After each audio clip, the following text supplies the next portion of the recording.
사무엘하 3장 말씀인데 죽인 것은 이라는 제목의 말씀입니다. 오늘 본문에 있죠. 죽인 것은 죽인 까닭이었더라 이렇게 말씀하고 있죠. 죽였는데 죽인 까닭에 죽였다는 거죠. 누가 죽었죠. 그래서 죽인 것입니다. 누가 죽었습니까? 아사헬이 죽었죠. 아사헬은 누굽니까? 스루아의 세 아들 중에 하나입니다. 스루아의 세 아들은 요압과 이렇게 나오죠. 그러면서 오늘 이 요압과 아비새와 아사헬은 스루아의 세 아들인데, 요압은 다윗의 신복 가운데 군대 장관이죠. 대장군이에요. 군대장. 그러니까 다윗 왕 다음으로 실세가 누굽니까? 요압 대장군이죠. 그리고 그 요압의 아우가 아비새 장군, 아사헬 장군이에요. 그런데 오늘 죽인 것은 누가 죽었냐면 이 스루아의 세 아들 가운데 셋째 막내인 아사헬이 죽었어요. 그러니까 아사헬을 죽인 것은 그렇게 말하죠. 그래서 그로 인하여서 이제 아사헬을 죽인 게 아니라 오늘 죽인 사람이 있는데 아사헬을 죽인 까닭에 누군가를 죽였다는 거죠. 그 누군가가 누구냐면은 오늘 말씀에 아브넬입니다. 아브넬. 자, 그러면 이제 다윗이 헤브론에서 유다의 왕이 됐죠. 그리고 이제 5년 6개월 동안 왕으로서 통치할 때에 5년 6개월이 지난 시점에 사울이 죽은 이후에 그 군대장이었던 아브넬 사울의 신복 대장군이 사울의 살아남은 아들 가운데 이스보셋을 이스라엘 왕으로 삼았습니다. 초대한 거죠. 그래서 이제 결국 이스라엘과 유다로 나라가 나뉘게 되었어요. 그리고 이제 이스보셋은 이스라엘 전 지파의 왕이고 그 군대장인 아브넬이 실세죠. 쉽게 말하면 자기가 왕이 될 수는 없으니까 이스보셋을 왕으로 초대해서 다시 실세가 된 것입니다. 그러니까 왕과 같은 그런 실권을 갖고 권세를 가지고 누린 사람이 누구냐면 아브넬이. 그런데 이 기브온 전쟁을 하게 됩니다. 아브넬과 그의 신복들, 그리고 요압과 그의 신복들, 다시 말하면 이스보셋과 그의 신복들, 다윗과 그의 신복들이 기브온에서 전쟁을 하는데 누가 이겼어요? 다윗과 그의 신복들이 이겼어요. 그래서 추격을 하는데 아브넬이 도망가고 그 스루아의 세 아들 가운데 막내인 이 아사헬이 들노루처럼 발이 빠른지라 그랬죠. 그게 복선이었어요. 그것 때문에 결국 죽게 됩니다. 요압을 따라요. 그러니까 너는 나를 따라오지 말고 좌로 우로 치우쳐서 다른 청년들을 죽이라. 그리고 전략품을 취하라. 이렇게 말하니까 듣지 않고 계속 따라와요. 그러니까 내가 너로 죽일 까닭이 무엇이냐, 널 따라오지 마라. 그런데도 따라와요. 세 번째 따라오니까 이 아브넬이 뒤로 돌아서 창으로 찔러요, 배를. 그래서 이 창이 등 뒤로 나와서 죽죠. 즉사예요. 그 사건이 있었지 않습니까? 그러니까 결국은 아브넬을 인하여서 요압의 동생인 아사헬이 죽은 거죠. 그런데 오늘 말씀 읽은 것 본문 앞에 바로 앞에 단락에서는 다윗이 아브넬을 평안히 돌려보내요. 그런데 이 요압이 그 사실을 듣게 되고 전령들을 보내서 아브넬을 다시 데려옵니다. 그리고 조용히 무슨 말을 하는 것처럼 꾸며서 성 안으로 데리고 들어가서 배를 찔러 죽여요. 자기 동생이 죽은 것처럼 똑같이 죽인 거죠. 그래서 오늘 죽인 것은 아브넬이었습니다. 요압이 이 아브넬을 전령들을 보내서 데려다가 무슨 말을 하는 것처럼 꾸며서 성 안에 데리고 가서 그 아브넬을 죽인 것은 자기 동생 아사헬을 죽인 까닭이었더라. 오늘 본 말씀이 그 내용이죠. 여러분, 우리가 이게 하나의 그런 내용이구나. 아, 요압이 그렇게 했구나. 자기 동생의 복수를 했구나. 자기 동생이 피를 흘려 죽였는데 그의 피에 복수를 했구나. 자기 동생이 죽은 것처럼 똑같이 원수를 갚았구나. 이렇게 말할 수 있죠. 그런데 이것은 다윗이 지금 아브넬을 죽이지 않았잖아요. 그리고 다윗이 아브넬을 평안히 돌려보냈잖아요. 그런데 그 사실을 듣고 자기 생각과 자기 판단으로 복수심에 불타서 그가 전령들을 보내가지고 이 아브넬을 데려왔다는 거예요. 그리고 비무장 상태에서 죽여버린 거죠. 이것은 누가 들어도 납득할 수 없는 일 아니겠습니까? 근데 그보다 더 중요한 것은 왕의 명령을 어긴 거죠. 그 말은 뭡니까? 왕권에 도전하는 것입니다. 그 말은 무엇입니까? 반역이죠. 반역죄가 대역죄라고 하지 않습니까? 가장 큰 죄 아니겠습니까? 그러니까 왕권이 흔들려버리면 그 나라가 바로 설 수 없어요. 왕권이 확립돼야 되잖아요. 그러니까 우리나라 역사를 보더라도 왕이 되면 모든 왕들이 왕권 확립에 모든 것을 기울이잖아요. 그죠? 왕권을 확립하기 위해서 이것도 저것도 그것도 합니다. 그래서 결국 왕권을 확립해야 이제 통치할 수 있고 그 다스림을 받을 때에 통치를 받아들일 때에 그 나라가 견고히 서갈 수 있는 것이죠.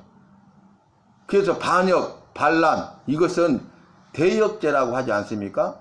그래서 우리나라 역사뿐만 아니라 세계 역사를 보면은 이 왕권에 도전하고 반역하고 반란을 일으키게 되면 이건 대역죄이기 때문에 삼족을 멸해요. 삼족을. 완전히 뿌리를 뽑아버립니다. 다시는 반역할 수 없도록, 다시는 반란을 일으킬 수 없도록 그렇게 하는 것 아니겠습니까? 그런데 이 요압이 다윗 왕의 말을 거역한 거죠. 반역한 거와 다름이 없어요. 그걸 뭘 의미합니까? 다윗이 왕이 되었지만 현재 상황은 실세는 누구예요? 요압이라는 거죠. 그러니까 다윗이 이에 대해서 엄벌을 내릴 수 없어요. 이 다음의 내용을 보면.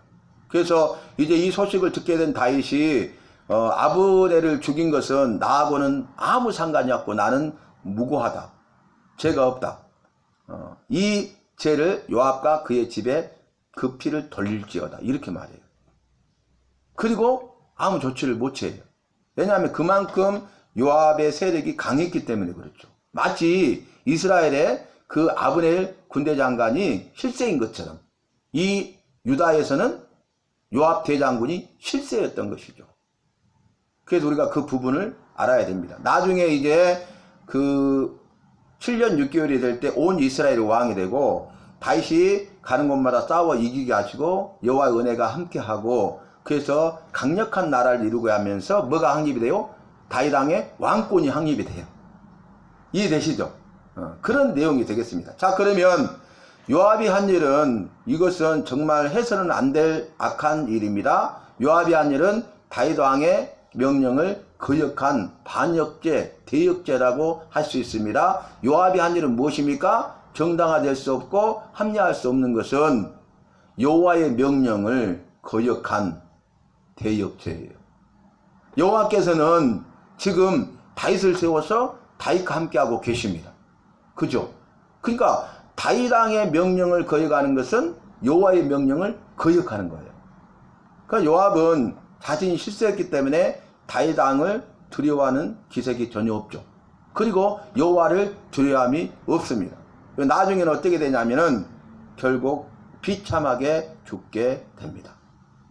오늘 말씀을 보면 다윗이 그 저주하는 그런 내용이 나와요.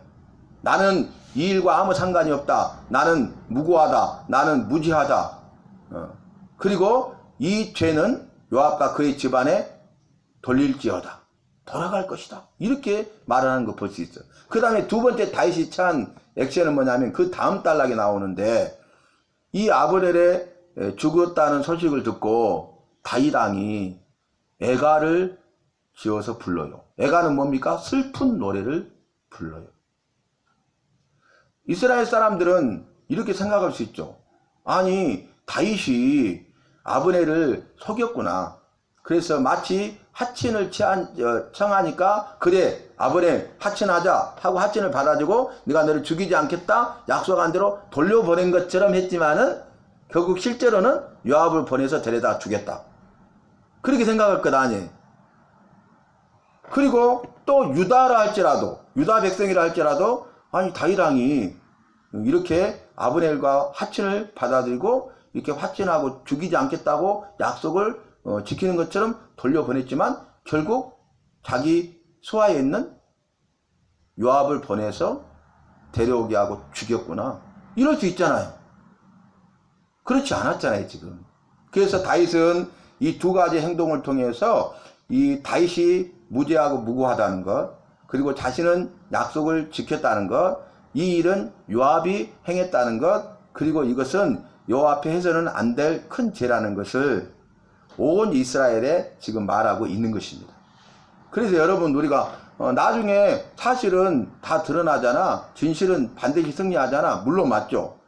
그러나 무고한 사람들이 피를 흘리게 해서도 안 되고, 또 다른 사람들 하여금 시험에 들게 해서도 안 된다는 거예요. 우리가 말할 수 있는 부분, 할 수 있는 행동은 반드시 해야 된다는 것을 성경은 우리에게 보여주고 있습니다. 그러면 말씀을 한번 살펴봅시다. 다윗이 이제 그 아브넬을 평안히 보냈어요. 그 소식을 요압이 듣게 되고 어떻게 합니까? 26절에 요압이 전령들을 보내 아브넬을 쫓아가게 했어요. 그리고 그를 데려왔어요. 그러나 다윗은 알지 못하였더라. 그러니까 이 일을 다윗은 알지 못한 거예요. 그러니까 요압이 자기 생각으로 한 거죠. 이 일을 듣고 다윗에게서 나와가지고 전령들을 보내서 뒤쫓아가게 해요. 빨리 갔겠죠. 그리고 데려왔어. 잡아왔어. 그리고 이 사실을 다윗은 알지 못하였더라. 이게 보고하지 않는 거죠. 여러분, 이게 뭡니까? 하극상이에요, 하극상. 군대에서 지휘체계가 엄청나게 중요하잖아요. 여러분, 지휘체계에서 하극상이 일어나면 그 조직은 무너집니다. 망한다는 거예요. 그러니까 군대가 무너지면 나라가 망하거든요. 그죠? 그래서 군대에서는 지휘체계가 굉장히 중요하고, 그 슬로건 중에 하나가 뭐냐면, 저도 간부 출신이잖아요. 지휘체계 확립. 이게 확 세뇌되다시피 돼 있어. 지휘체계 확립. 그래서 밑에 있는 부하들이 이 지휘할 때 통제에 잘 따르도록 하는 거죠. 그 다음에 위에 바로 상관들에게는 무조건 복종하는 거예요. 그래서 군대에서 가장 큰 죄가 뭐예요? 명령 불복종. 이게 가장 큰 죄예요, 군대에서는. 그래서 전쟁 시에는요, 명령 불복종 하잖아요. 듣지 않잖아요. 그러면 쥐관이요, 곤충이 있잖아요. 곤충으로 사살해버려요. 즉결 이 사살권이 있어요. 그래서 곤충으로 죽여버려요. 그러면 다른 부하들은 따를 것 아닙니까? 지금 전쟁에서 필승 반드시 이겨야 되는데 명령 불복종에서 필패하면 모든 걸 잃어버리거든요. 그러면 명령 불복종하는 그 부하로 인해서 전쟁이 줄 수는 없잖아요. 나라가 망할 수는 없잖아요. 그러니까 명령 불복종하면요, 두말하지 않고 즉석에서 처형해버려요. 팡 쏴서 죽여버려요. 그래서 다른 사람들이 따를 수 있도록. 예를 들어서 그전에는 장교수첩에 돌격 앞으로 그랬거든요. 그러니까 장교수첩에 앞에 딱 적어졌어. 딱 한 장 남기면 돌격 앞으로. 전쟁이 일어나면 적군을 향해서, 적진을 향해서 돌격 앞으로 하는 거예요. 근데 이게 무슨 패단이 있어요? 총알이 빗받치듯이 오니까 다 두렵잖아요. 지휘관도 두렵죠. 아무리 훈련을 많이 받은 특전사도 두려운 거예요. 총알이 칵 하고 옆에서 총 맞아 죽잖아요. 그럼 갈 수 있겠어요? 전진할 수 있겠어요? 그러니까 지휘관은 어때요? 돌격 앞으로 해놓고 부하들은 가는데 자기는 안 가는 거예요. 앞으로 보내고. 그래서 장교수첩을 바꿨어요. 나를 따르라. 자기가 먼저 앞으로 가는 거예요. 따다다다. 안 따라오면 즉. 그래서 장교수첩이 바뀌었어요. 그래서 예수님이 성경에서 말씀하신 대로 팔로우미, 나를 따르라 그랬죠. 내가 너희로 사람을 낚는 어부가 되게 하리라. 그렇게 말씀하셨잖아요. 팔로우미, 나를 따르라. 그게 장교수첩의 장교들의 표예요. 나를 따르라. 그래서 명령 불복종이 가장 큰 죄인 것을 알 수 있는데, 오늘 이 요압은 명령 불복종하고 있는 것입니다.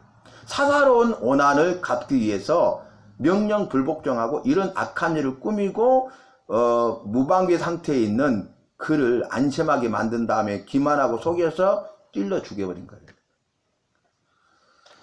27절에 아브넬이 헤브론으로 돌아오며 요압이 더불어 조용히 말하려는 듯이 그를 데리고 성문 안으로 들어가. 잠깐 이렇게 와봐. 이렇게 했죠. 그러니까 거기서 배를 찔러 죽이니 이는 자기의 동생 아사엘의 피로 말미암음이었더라. 이렇게 나와요. 그래서 우리가 말씀을, 방금 제가 답을 다 말씀드렸지만 이런 말씀들을 생각하지 않으면 요압이 어떻게 그렇게 할 수도 있는 것 아니야?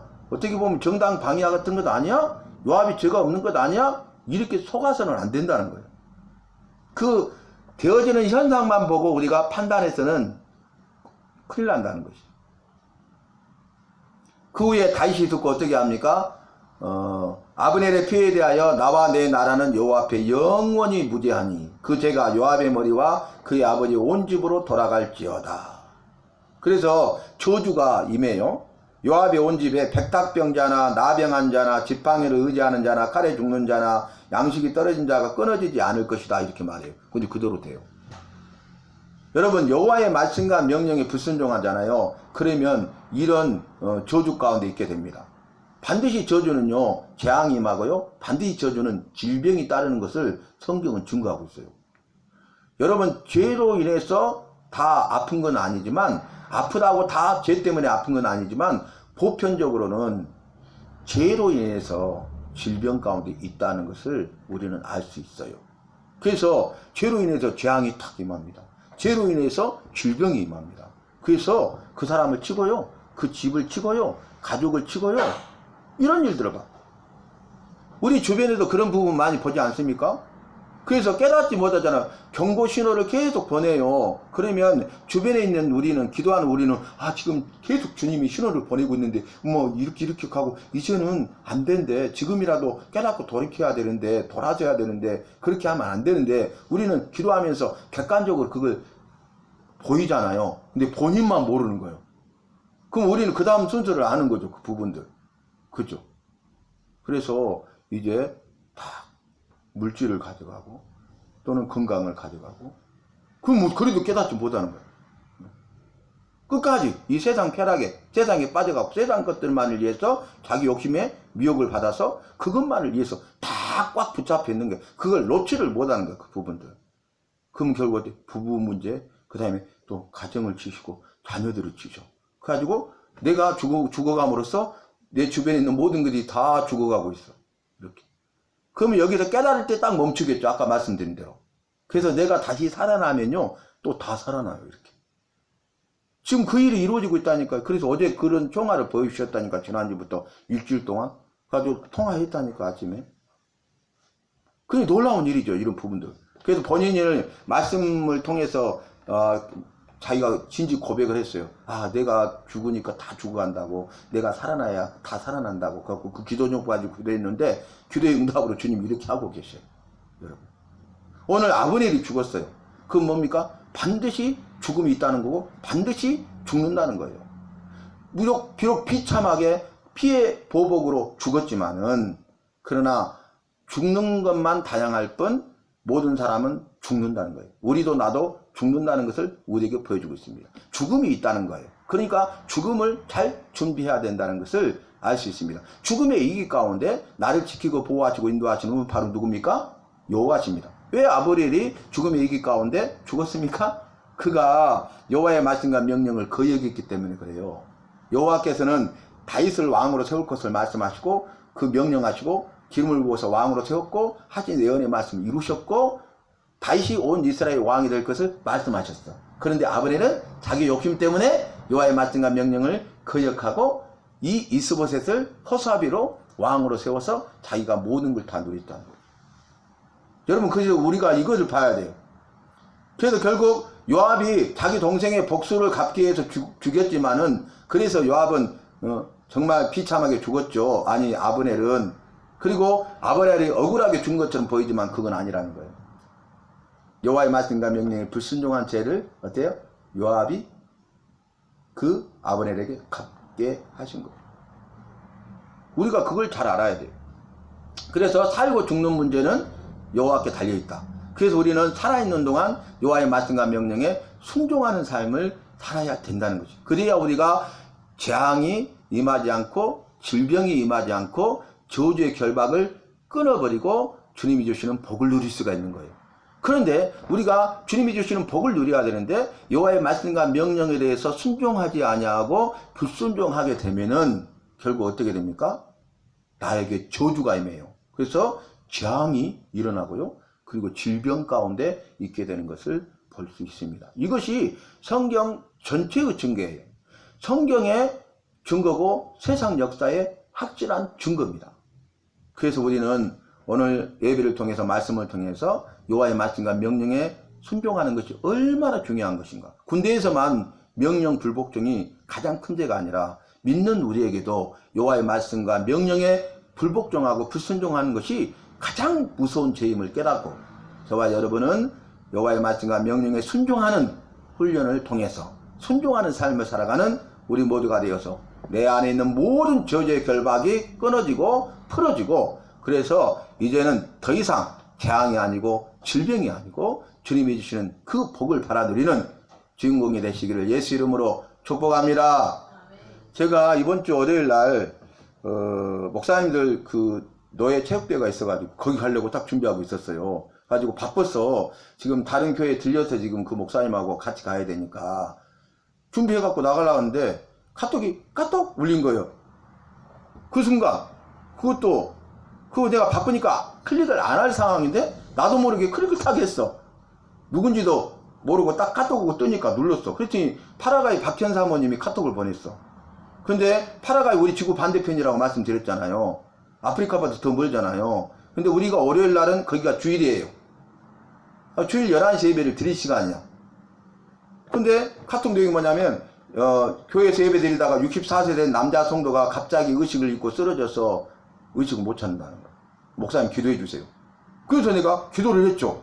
기도해 주라 하니까 시간과 공간을 통해서 초월해서 역사하신 분이잖아요. 그게 기적이잖아요. 그래서 기도를 했어. 그랬더니 또 바로 좀 있으니까 목사님 한방 하시잖아요. 이럴 때 어떻게 할 수 있는 조치할 수 있는 방법은 없어요? 병원 가기 전에.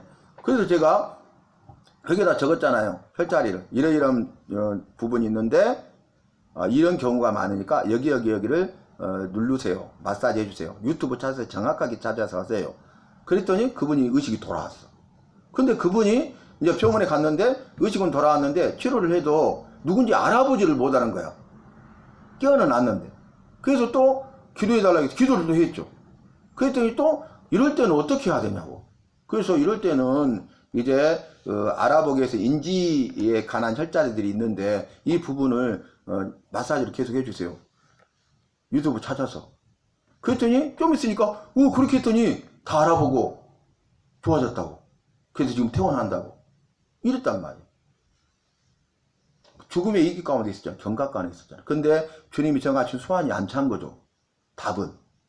근데 주님께서는 기도하게 하시고 기도의 응답을 통해서 기도하는 우리 모두에게 주님이 살아계심을 체험하게 하셨죠.